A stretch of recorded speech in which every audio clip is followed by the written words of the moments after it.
Everyone, my name is Shraddha and today we are going to continue our discussion on consumer theory। तो ये consumer theory पे part 2 है। Part 1 अगर आपने नहीं देखा है तो पहले आप जाके पार्ट 1 देखिए, क्योंकि उसमें हमने यूटिलिटी एनालिसिस की कार्डिनल अप्रोच को डिस्कस किया था।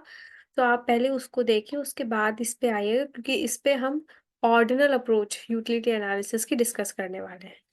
Right, so let's start. आज हम पहले रिकैप कर देते हैं थोड़ा सा जो हमने लास्ट वीडियो में पढ़ा था।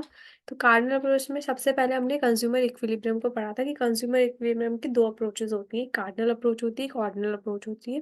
कार्डिनल अप्रोच में क्या होता है कि हम नंबर्स में यूटिलिटी को एक्सप्रेस करते हैं। ऑर्डिनल में होता है कि हम रैंक देते हैं यूटिलिटी को, कि हमें किससे ज़्यादा सेटिस्फैक्शन मिली है, किससे कम सेटिस्फैक्शन मिली है। ऑर्डिनल में हमारे पास दो अप्रोचेस और होती हैं, एक होता है हमारा इंडिफरेंस का एनालिसिस होता है और एक हमारा होता है रिवील्ड प्रेफरेंस थ्योरी। राइट, तो ये हमने पढ़ा था ये चार्ट। उसके बाद हमने पढ़ा था कि टोटल यूटिलिटी क्या होती है, मार्जिनल यूटिलिटी क्या होती है। टोटल यूटिलिटी का मतलब होता है ओवरऑल सेटिस्फैक्शन और मार्जिनल यूटिलिटी का मतलब होता है एक्स्ट्रा सेटिस्फैक्शन, जो हमें एक एक्स्ट्रा यूनिट को कंज्यूम करने से मिलती है। राइट, फिर हमने पढ़ा था कि टी यू एम यू में क्या एक रिलेशन होता है कि जब हमारा एम यू पॉजिटिव होता है टी यू इंक्रीज करता है, एम यू ज़ीरो होता है टी यू मैक्सिमम होता है, एम यू नेगेटिव होता है तो टी यू डिक्लाइन करता है, और हमारा एम यू डिक्लाइन करता है which means T U is increasing at decreasing rate. फिर उसका रीज़न हमने ये पढ़ा था कि law of diminishing marginal utility होता है, विच मीन्स कि हम एक एक्स्ट्रा यूनिट कंज्यूम करेंगे, जैसे जैसे हम ज़्यादा से ज़्यादा कंजम्पशन करेंगे हमारी मार्जिनल यूटिलिटी जो होती है वो डिक्लाइन करेगी, ज़ीरो हो जाएगी और फिर नेगेटिव हो जाएगी। सो ये था हमारा लास्ट कंजम्पशन थ्योरी की पार्ट 1 में। कंज्यूमर इक्विलिब्रियम केस में हमने पहले सबसे पहले ये पढ़ लिया था कि कंज्यूमर इक्विलिब्रियम क्या होता है। कंज्यूमर इक्विलिब्रियम का मतलब होता है जब एक कंज्यूमर अपनी लिमिटेड इनकम को मार्केट में अवेलेबल गुड्स पे इस तरह से स्पेंड करे so that he can maximize his satisfaction, वो हमारा होता है कंज्यूमर इक्विलिब्रियम। राइट, तो कंज्यूमर इक्विलिब्रियम में हमारे पास 3 केसेस होते हैं। Number 1 is one commodity case, 2 commodity case और n number of commodity case. 1 commodity case मतलब हमारे पास मार्केट में सिर्फ एक ही गुड अवेलेबल है, तो उस पे हमारा कंज्यूमर किस तरह से अपनी इनकम को स्पेंड करे so that he can maximize his satisfaction. Right, तो यहाँ पे सबसे पहले हमें 3 फैक्टर्स पढ़ने होंगे कि हमारे मेन 3 फैक्टर्स होते हैं इसमें। प्राइस ऑफ कमोडिटी, किसी भी गुड का प्राइस क्या है, that is P x. Marginal utility of commodity that is MUX। Marginal utility हमने पहले ही पढ़ लिया कि एडिशनल यूनिट को कंज्यूम करने से क्या हमारे सेटिस्फैक्शन में चेंज आ रहा है। राइट, और नेक्स्ट हमारा होता है marginal utility of money. Marginal utility of money का मतलब होता है कि 1 रुपए को खर्च करने से हमें कितनी एक्सपेक्टेड सेटिस्फैक्शन मिल सकती है। राइट, तो हमारा marginal utility of money refers to utility that a consumer expects to obtain from a standard basket of goods which he or she can buy from a rupee। 1 रुपए से कितने goods को consume कर सकते हैं, ये हमारी एक्सपेक्टेड यूटिलिटी को शो करता है। राइट, तो हम वन कमोडिटी केस में आगे बढ़ते हैं, जिसमें हमने पहले लेट्स अज्यूम कर लिया कि हमारे पास एक गुड है which is good x. Right, commodity x हमने अज्यूम कर ली है जो कि कंज्यूमर बाय कर सकता है। MUM जो कि मार्जिनल यूटिलिटी ऑफ मनी है, उसको हमने अज्यूम कर लिया है कि 4 यूटिल्स है। राइट, और प्राइस और कमोडिटी हमारे पास है ₹4। राइट, तो हमने ये कॉम्बिनेशन बना लिया है, ये टेबल बना लिया है कि डिफरेंट डिफरेंट क्वांटिटीज़ पे, कि different different units of commodity X पे कंज्यूमर को कितनी मार्जिनल यूटिलिटी मिलेगी। Right, so this is the formula of equilibrium one commodity case में। क्या होगा, MUX by PX equals to में MUM। Marginal utility of money, marginal utility of money किसके बराबर होगी, marginal utility of good X by price of good X. तो ये जो मार्जिनल यूटिलिटी ऑफ मनी हमारा पहले ही बताया कि एक्सपेक्टेड यूटिलिटी होती है, कि 1 रुपए को खर्च करने से हमें कितनी एक्सपेक्टेड यूटिलिटी मिलने वाली, कितनी एक्सपेक्टेड सेटिस्फैक्शन मिलने वाली है। राइट, और MUX बाय PX ये टोटल हमारा क्या बताता है कि एक्चुअल में हमें कितनी मिली है। MUM बताता है कि एक्सपेक्टेड कितने मिलने चाहिए हमें और या मिलने वाली है, एक्सपेक्टेड क्या है सेटिस्फैक्शन, और MUX बाय PX हमें ये बताता है कि एक्चुअल में कितनी मिली है। राइट, तो अब हमने ये जो हमारे पास टेबल था उसी में ही हमने करा है कि MUX बाय PX कर दिया। MUX बाय PX जब हम फॉर्मूला पुट करा तो हमारे पास ये वैल्यूज आ गई हैं, विच इज़ 5, 4.5, 4, 2.5। तो हमारी जिस स्टेज पे मतलब 3 यूनिट्स ऑफ कमोडिटी अगर हम कंज़्यूम करेंगे, तब हमारे पास जो एक्चुअल सैटिस्फैक्शन होगी, वो इक्वल होएगी हमारी एक्सपेक्टेड सैटिस्फैक्शन से।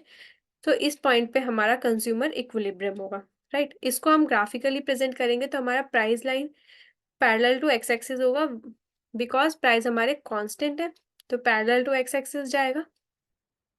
मार्जिनल यूटिलिटी क्योंकि डिक्लाइन करती है, तो ऊपर से नीचे की तरफ डाउनवर्ड स्लोपिंग होगी, और जिस पॉइंट पे ये दोनों मीट करेंगे वहाँ उस पॉइंट पे हमारा कंज्यूमर इक्विलिब्रियम होगा in one commodity case, right? तो हमने पढ़ लिया कि वन कमोडिटी केस में हमारा कंज्यूमर इक्विलिब्रियम कब होगा, जब हमारा M U X by P X equals to में एम यू एम हो जाएगा, विच मीन्स कि एक्सपेक्टेड यूटिलिटी बराबर हो जाएगी हमारी एक्चुअल यूटिलिटी के, तब हमारा वन कमोडिटी केस में कंज्यूमर इक्विलिब्रियम होगा, कंज्यूमर मैक्सिमम सेटिस्फैक्शन मिलेगी। नेक्स्ट हमारा आता है टू कमोडिटी केस, कि अब मार्केट में एक से ज़्यादा कमोडिटी है, विच मीन्स हमारे पास दो कमोडिटीज़ है।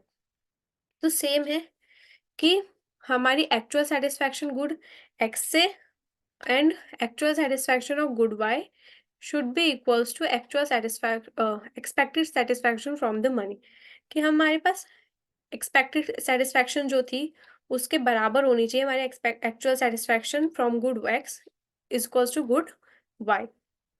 अब हमने अज्यूम करा है कि हमारी जो price of good X and Y है वो हमारे 1 रुपी पर यूनिट है, राइट? तो अगर हम यहाँ पे डिनोमिनेटर में 1 हो जाएगा, विच मीन्स हमारा M U X equals to में P U M U Y equals to में एम यू एम, मतलब marginal utility of good X equals to marginal utility of good Y is equals to में marginal utility of money.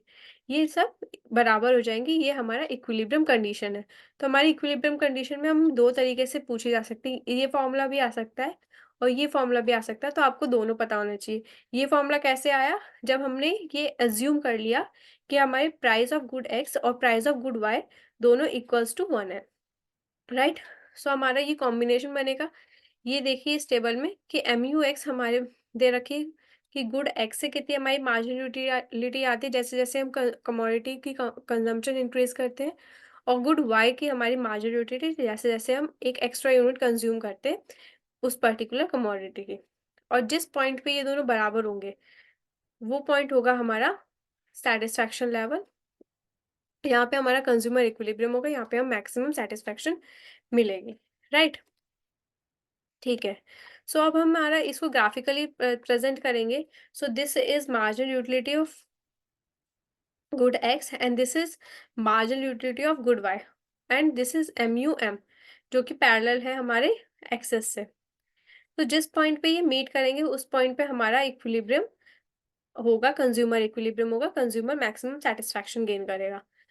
इसको हम कहते हैं law of equi marginal utility. Law of equi marginal utility का मतलब होता है कि लास्ट रुपी जो होगा कंज्यूमर के पास, वो भी उसको इस तरह से स्पेंड करे अपने कमोडिटीज में, so that he can maximize the satisfaction. For example कि हमारे पास 100 रुपीज़ है, अगर कंज्यूमर 100 रुपीज़ में ये सोचता है कि मैं इसको किस तरह से स्पेंड करूँ so to get the maximum satisfaction, तो वो अपने लास्ट रुपी मतलब 99 को अगर उसने स्पेंड कर दिया, तो उसके पास अगर 1 रुपया भी बचा है तो वो उस 1 रुपए के लिए भी यही सोचेगा कि उसको किस तरह से स्पेंड करे so that he can maximize his satisfaction, right?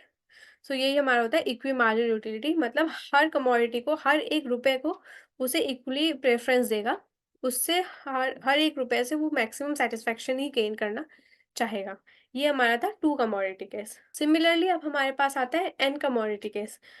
सो हमारे पास जैसा टू कमोडिटी केस में था कि दो कमोडिटीज थी, अब चाहे हमारे पास एन नंबर ऑफ कमोडिटी हो, हमारी कंडीशन सेम रहेगी कि हमारी एक्सपेक्टेड यूटिलिटी एक्चुअल यूटिलिटी के बराबर होनी चाहिए उस कमोडिटी के, राइट? तो हमारा तीनों ही केसेस में क्या था कि actual utility should be equals to expected utility, right? हमने तीनों में ही पढ़ा, इसमें भी यही था कि हमारी एक्सपेक्टेड एम यू एम बराबर होना चाहिए एक्चुअल यूटिलिटी के। इसमें भी हमने यही पढ़ा कि एक्सपेक्टेड एक्चुअल के बराबर होना चाहिए, चाहे हमारी दो कमोडिटी हो, और यहाँ पे हमारी चाहे एन कमोडिटी हो, एक्चुअल हमारा एक्सपेक्टेड के ही बराबर होना चाहिए, राइट? तो जब हमारी actual utility equals to expected utility हो जाएगी, उस पॉइंट पे हमारा कंज्यूमर्स जो होगा वो इक्विलिब्रियम पे होगा, उसको मैक्सिमम सेटिस्फैक्शन मिलेगी। नेक्स्ट पढ़ते हैं हमारे अजम्पशंस ऑफ कंज्यूमर इक्विलिब्रियम। जैसा कि पहले ही बताया गया कि इकोनॉमिक्स विदाउट अजम्पशंस तो अज्यूम ही नहीं करी जा सकती, तो यहाँ पे भी हमारे पास कुछ अजम्पशंस हैं कंज्यूमर इक्विलिब्रियम को अचीव करने के लिए। सबसे पहले तो हम ये, क्योंकि कंज्यूमर इक्विलिब्रियम कार्डिनल अप्रोच में पढ़ रहे हैं, तो सबसे पहली अजम्पशन यही है कि हमारे पास कार्डिनल नंबर्स में यूटिलिटी होनी चाहिए, राइट? जहाँ पे हम नंबर्स में यूटिलिटी को एक्सप्रेस कर सकते हैं, हम ये वहीं पर ही ये वाली कंज्यूमर इक्विलिब्रियम अचीव कर पाएंगे। नेक्स्ट हमारा ये है कि MUM रिमेन्स सेम। हर कमोडिटी, हर 1 रुपए से मिलने वाली जो मार्जिनल यूटिलिटी है, वो हमारी सेम होगी। नेक्स्ट है हमारा law of diminishing marginal utility. Law of diminishing marginal utility का मतलब हमने पढ़ लिया है कि एक्स्ट्रा यूनिट कंज्यूम करने से हमारी जो यूटिलिटी मिलती है, अगर हम ज़्यादा कंजम्पशन करेंगे तो मार्जिनल यूटिलिटी हमारी कम हो जाएगी। The more we consume, the less we get the utility, right? और फिर बाद में हमारी ये है कि consumer is rational and aim to maximize his utility. Consumer is rational मतलब कंज्यूमर इतना समझदार है, वो उसे पता है कि उसके लिए सही क्या है, गलत क्या है, और उसको किस तरह से अपने इनकम को स्पेंड करना है to get the maximum satisfaction, right? तो ये हमारी 4 मेन यूटिलिटी अजम्पशंस हैं कि कार्डिनल नंबर्स में हमारी यूटिलिटी होनी चाहिए, सेकंड मार्जिनल यूटिलिटी हमारी कांस्टेंट होनी चाहिए, third law of diminishing marginal utility, और फोर्थ क्या है कि कंज्यूमर रैशनल है और उसको अपनी यूटिलिटी मैक्सिमाइज करनी है। अब यहाँ पे हमारे पास आती है कंडीशन। 2 कंडीशंस है यहाँ पे कंज्यूमर इक्विलिब्रियम में। पहली कंडीशन है कि इक्विलिब्रियम, कि हमारा इक्विलिब्रियम क्या होगा, 1 कमोडिटी केस और 2 कमोडिटी केस में पढ़ेंगे। ये वाला जो कंडीशन वाला चार्ट है, ये जो टेबल है, ये बहुत ज़्यादा इंपॉर्टेंट है for the exam point of view. आप चाहे किसी भी लेवल का एग्जाम दे रहे हो, स्कूल लेवल में हो, कॉलेज लेवल पे हो, किसी कॉम्पिटिटिव लेवल पे दे रहे हो, ये टेबल बहुत ज़्यादा इम्पोर्टेंट है। इस अगर आपके सिलेबस में ये टॉपिक है, सो इस पर्टिकुलर एरिया से, इस पर्टिकुलर चार्ट से क्वेश्चन आना मस्ट है, मतलब आएगा ही आएगा अगर आपके पास ये सिलेबस में टॉपिक है तो ये आपको बहुत अच्छे से समझना है, बहुत अच्छे से पढ़ना है, राइट? सो कंडीशन हमारी पहली है इक्विलिब्रियम। तो इक्विलिब्रियम तो हमने पढ़ लिया, जहाँ हमारा expected utility is equals to actual utility जिस पॉइंट पे हो जाएगी, वो हमारा इक्विलिब्रियम पॉइंट होगा, और हम उसी कॉम्बिनेशन को परचेज करने वाले हैं, राइट? डिसइक्विलिब्रियम क्या होगा, जब यहाँ पे कुछ ज़्यादा होगा या कुछ कम होगा, राइट? डिसइक्विलिब्रियम तो तभी होगा ना जब यहाँ पे बैलेंस नहीं होगा।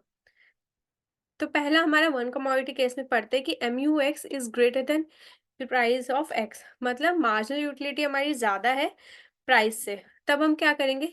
सो बस बेसिक सा फंडा यही है कि जो चीज़ ज़्यादा है, उसको आप ज़्यादा कंज्यूम करोगे, जिससे हमारी मार्जिनल यूटिलिटी ज़्यादा आ रही है ना, उस मार्जिनल यूटिलिटी को कम करने के लिए हम उसका कंजम्पशन बढ़ा देंगे, राइट? तो इसमें क्या है कि मार्जिनल यूटिलिटी ऑफ एक्स ज़्यादा है, एक्स की मार्जिनल यूटिलिटी ज़्यादा है। अगर इसकी मार्जिनल यूटिलिटी ज़्यादा है तो हम इसका एक्स का और कंजम्पशन करेंगे, और जब हम एक्स का और ज़्यादा कंजम्पशन करेंगे तो यहाँ पे law of diminishing marginal utility apply हो जाएगा, विच मीन्स कि ज़्यादा से ज़्यादा कंज्यूम करेंगे तो हमारी मार्जिनल यूटिलिटी होगी वो डिक्लाइन करने लगेगी, राइट?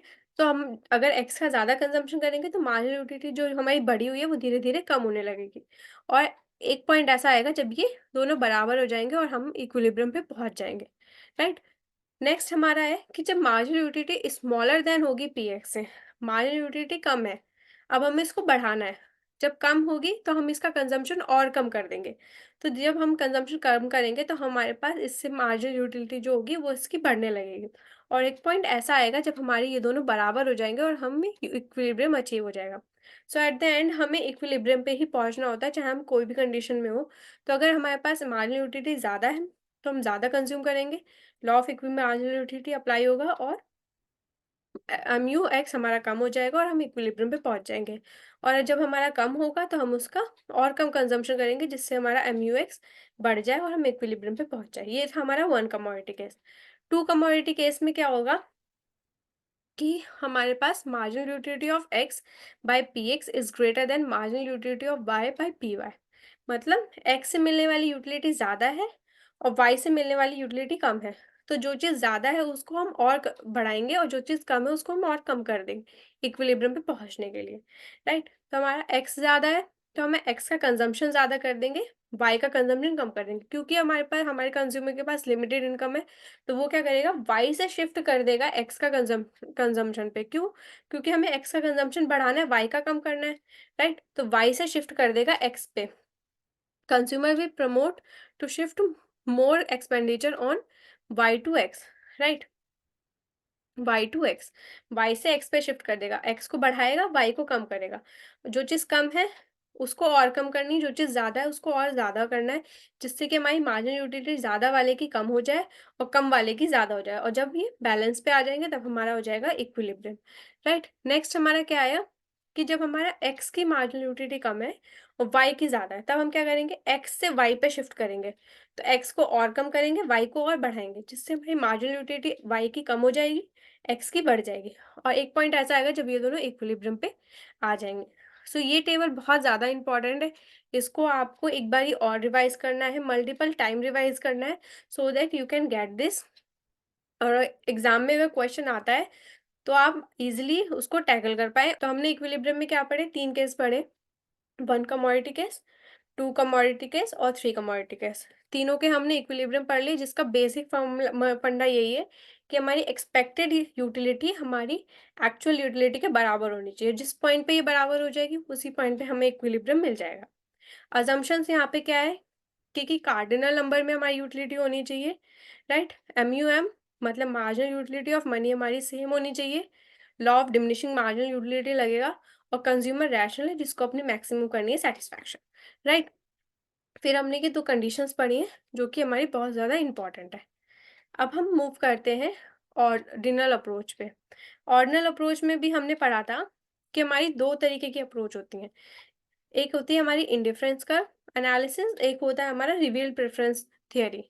तो हमारे सिलेबस में सिर्फ इंडिफरेंस कर्व एनालिसिस है, तो हम इंडिफरेंस कर्व एनालिसिस ही पढ़ेंगे। रिवील्ड प्रेफरेंस थियरी का मैंने थोड़ा सा इंट्रो लास्ट वीडियो में दे दिया था, तो आप वहाँ पे जाके चेक कर सकते हैं कि रिवील्ड प्रेफरेंस क्या होता है। तो चलिए शुरू करते हैं इंडिफरेंस कर्व एनालिसिस से। तो हम सबसे पहले पढ़ेंगे इंडिफरेंस कर्व क्या होता है। इंडिफरेंस कर्व में हमारा क्या होता है, it's a graphical presentation of indifference set. Indifference set या इंडिफरेंस शेड्यूल की ग्राफिकल प्रेजेंटेशन होती है हमारा इंडिफरेंस कर्व, जो कि हमारा शो करता है all the possible combinations of two goods which gives same level of satisfaction, right? Same level of satisfaction देगा हर कॉम्बिनेशन हमारे इन दोनों गुड्स का, विच मीन्स हमारे पास 2 गुड्स हैं, बिस्किट्स एंड बनाना। अब मैं इनमें N number of combinations purchase कर सकती हूँ। पहला ये कि 1 बिस्किट का पैकेट लूँगी और 12 बनाना लूँगी। नेक्स्ट कॉम्बिनेशन ये हो सकता है कि 2 बिस्किट के पैकेट लूँगी और 8 बनाना लूँगी। थर्ड हो सकता है कि 3 बिस्किट के पैकेट लूँगी और 5 बनाना लूँगी। नेक्स्ट हो सकता है कि 4 बिस्किट के पैकेट लूँ या 3 बनाना लूँ, या हो सकता है कि मैं 5 बिस्किट के पैकेट लूँ और 2 बनाना लूँ। तो ये हमारे डिफरेंट कॉम्बिनेशंस हैं।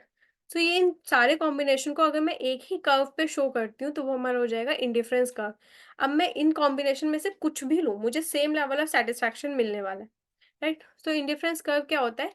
It is a graphical presentation of indifference set of a consumer which shows all the possible combinations of two goods that give same level of satisfaction to the consumer। Consumer को same level of satisfaction मिलने वाला है, चाहे वो कोई सा भी combination को कंज्यूम करे, right?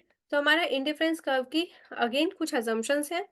Number 1, income is given. Income given का मतलब है इनकम हमारी कांस्टेंट है, उसमें कोई चेंज नहीं आ सकता, फिक्स्ड है। ओनली 2 कमोडिटी, सिर्फ 2 ही कमोडिटी होंगी, क्योंकि डेफिनेशन में भी यही है कि 2 कमोडिटी के कॉम्बिनेशंस को शो करता है, तो अजम्पशन क्या होगी कि सिर्फ 2 ही कमोडिटी होंगी। नेक्स्ट है हमारा consumer preference for two goods is well defined. Well defined preferences होंगी हमारे पास कि उसको क्या प्रेफर करना है, क्या कंज्यूम करेगा। मोनोटोनिक प्रेफरेंस होगी। मोनोटोनिक प्रेफरेंस का मतलब है the more he consume the more he get the satisfaction. मतलब जितना ज़्यादा उसको कंज्यूम करेगा, जितने ज़्यादा उसको कमोडिटी मिलेंगी, वो उतने ज़्यादा सेटिस्फाई होगा। फॉर एग्जाम्पल, अगर मेरे को एक्स कमोडिटी की 5 यूनिट मिल रही हैं और वाई कमोडिटी की 10 यूनिट मिल रही हैं, राइट? और सेम इनकम में मुझे एक्स कमोडिटी की 7 यूनिट्स मिल रही हैं और वाई कमोडिटी की 20 यूनिट्स मिल रही हैं, तो मैं कौन-सा वाला लूँगी? ऑब्वियसली सेकंड कॉम्बिनेशन लूँगी, क्योंकि सेम इनकम में मुझे ज़्यादा चीज़ें मिल रही हैं, तो मैं ज़्यादा वाला ऑप्ट करूँगी। तो वही है कि मोनोटोनिक प्रेफ़रेंस जो ज़्यादा होगा उससे उसको ज़्यादा सैटिस्फैक्शन मिलेगी। And next, consumer is rational, consumer समझदार है, उसे पता है कि उसको क्या चाहिए, क्या नहीं चाहिए, एंड उसको पता है कि उसको अपनी मैक्स सैटिस्फैक्शन को कैसे मैक्सिमम करना है, राइट? इस कर्व की प्रॉपर्टीज़ यहाँ पे नंबर 1 होगा कि इंडिफरेंस का स्लोप्स डाउनवर्ड, नीचे की तरफ जाता है। क्यों? Because of monotonic preference. Monotonic preference का मतलब हो गया, the more he get, the more he get the satisfaction, कि जितना ज़्यादा कंज़्यूम करेगा उतना ज़्यादा उसको सैटिस्फैक्शन मिलेगा। इस वज़ह से जो होता है हमारा आईसी कर्व डाउनवर्ड स्लोपिंग होता है, राइट? नेक्स्ट हमारा क्या होगा? IC is convex to origin. Origin से हमारा कॉन्वेक्स हो रहा है। इसका मतलब हो गया कि आईसी जो होगा वो कॉन्वेक्स क्यों है? क्योंकि हमारा MRS that is marginal rate of substitution वो डिक्लाइन हो रहा है। मार्जिनल रेट ऑफ सब्स्टिट्यूशन का मतलब होता है the rate at which one commodity can be sacrificed for gaining one additional unit of another commodity, right? किस रेट से हम एक यूनिट को सैक्रिफाइस करेंगे for getting one extra unit of good Y. जैसे यहाँ पे देखो, गुड एक्स में हमारे पास इनिशियली एक ही यूनिट थी और गुड वाई के हमारे पास 10 यूनिट्स थी। अगर मुझे गुड एक्स की एक और एडिशनल यूनिट को इंक्रीज करना है, मतलब गुड वाई में गुड एक्स का एक और यूनिट चाहिए, तो मैं गुड वाई की कितनी यूनिट सेक्रीफाइस करने को रेडी हूँ? 3 यूनिट सेक्रीफाइस करने को रेडी हूँ, 10 से 7। अगर मैं और कंज़म्पशन एक्स का इंक्रीज़ करना चाहती हूँ, 1 यूनिट और एक्स्ट्रा परचेज़ करना चाहती हूँ, कंज़्यूम करना चाहती हूँ, तो मैं यहाँ पे 2 यूनिट्स को ही सैक्रिफ़ाइस करने को रेडी हूँ। फिर नेक्स्ट 1 यूनिट और एक्स्ट्रा चाहिए मुझे, तो मैं 1 यूनिट को सैक्रिफ़ाइस करने को तैयार हूँ।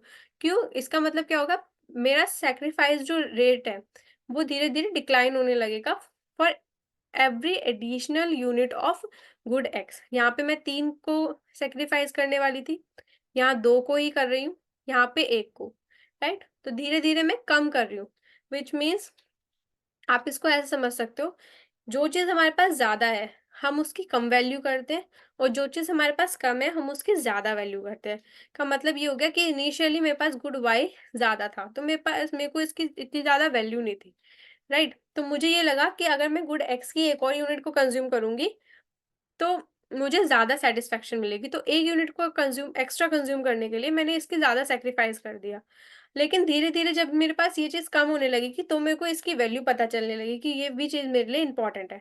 तो मैं अब धीरे-धीरे करके एक्स्ट्रा यूनिट को कंज़्यूम करने के लिए गुड एक्स की वाई के कंज़म्पशन को जो मैं कम कर रही हूँ, वो सैक्रिफ़ाइस मैं धीरे-धीरे कम करने लगूँ कि नहीं, अब इतना नहीं, इतना ही मैं सैक्रिफ़ाइस कर सकती हूँ, राइट? क्योंकि अब मेरी उसके लिए वैल्यू बढ़ गई है, उसके लिए मेरी यूटिलिटी ज़्यादा हो गई है, राइट? तो हमारा एमआरएस डिक्लाइन क्यों होता है?